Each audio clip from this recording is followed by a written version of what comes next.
ఖాకీలంటే కాఠిన్యం, పోలీసులంటే కఠిన హృదయాలు. సమాజంలోని బలంగా నాటుకున్న భావాలివి. రాష్ట్రంలో ప్రవేశపెట్టిన స్నేహపూర్వక పోలీసింగ్తో పరిస్థితిలో కొంత మార్పు కనిపిస్తోంది. మరో అడుగు ముందుకేసిన రామగుండం పోలీసులు అనాథలుగా మతిస్థిమితం లేకుండా బతికీడిస్తున్న ఎందరికో పునర్జన్మ కల్పించారు. మనసున మారాజులుగా నిలిచారు.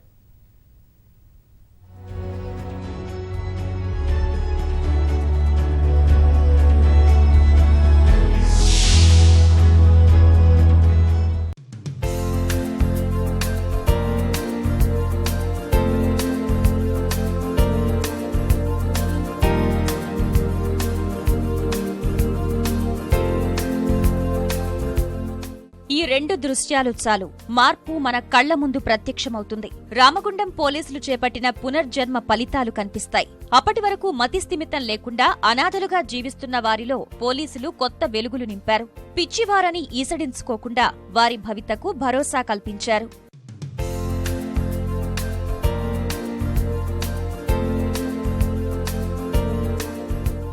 పెద్దపల్లి జిల్లా రామగుండం పోలీస్ కమిషనరేట్ పునర్జన్మ అనే వినూత్న కార్యక్రమానికి శ్రీకారం చుట్టింది. పెద్దపల్లి, మంచిర్యాల జిల్లా పరిధిలోని యాచకులు, మతిస్థిమితం లేని అనాథలను గుర్తించిన పోలీసులు వివిధ ప్రాంతాల్లో సంచరిస్తున్న 85 మందిని ఒకే చోటుకు చేర్చారు. చెదిరిన వెంట్రుకలకు క్షవరం చేయించి స్నానం చేయించారు. కొత్త దుస్తులను అందించి కడుపు నిండా భోజనం చేయించి సామాన్యుల్లా మార్చేశారు.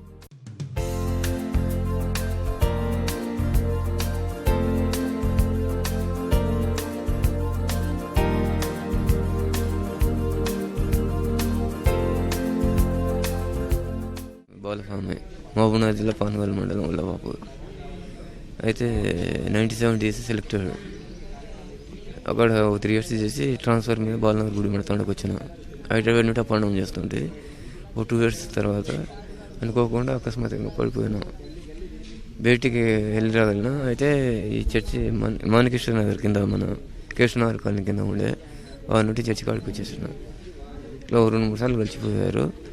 వస్తాం, ఏం చేస్తామని చెప్పాను. నన్ను వెళ్ళి పట్టుకోరావాలి, దూరం అయిపోతుంది సార్. అప్పటి వరకు చీదరింపులు, చీత్కారాలకు గురైన వారు మరో జీవితం ఆరంభించేందుకు చేయూతనందించారు. యాదాద్రి జిల్లా చౌటుప్పల్లోని అమ్మా నాన్న అనాథ ఆశ్రమానికి అప్పగించారు. 6 నెలలకు సరిపడా నిత్యావసర వస్తువులు సహా బియ్యం, దుప్పట్లు, వంట పాత్రలు అందించారు. పోలీసులు చట్టానికే పరిమితం కాకుండా సేవాభావంతో పనిచేస్తారనే సందేశం పంపించారు. 2-3 నెలల తర్వాత కూడా మనకు ఇంకా వీళ్ళ ఫ్యామిలీస్ గురించి, వాళ్ళ అడ్రస్ గురించి తెలుసుకోవడం జరుగుతుంది. అప్పుడు కూడా వాళ్ళని పిలిచి వీళ్ళకు అక్కడ పంపడం జరుగుతుంది. జనమైత్రితో ప్రజల చెంతకు చేరువవుతున్న రామగుండం పోలీసులు చేసిన సేవా కార్యక్రమం ఇతర జిల్లాలకు ఆదర్శంగా నిలుస్తోంది.